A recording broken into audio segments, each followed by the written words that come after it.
এই দেশে একমাত্র হিন্দু মুসলমান সবাই এই জামাত ইসলামের কাছে সুরক্ষা থাকবে। আর এখানে আছে আবুল কালাম আজাদ ভাই।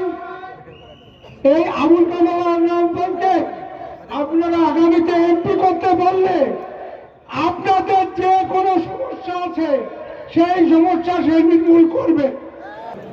আর আমরা আগামীতে এখানে কালাম ভাইয়ের হাত শক্তিশালী করে এমপি বানাই নিয়ে সংসদে যাব।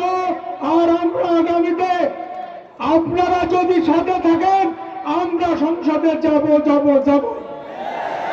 বেশিরভাগ সরকারের স্থান এদেশে আর হবে না।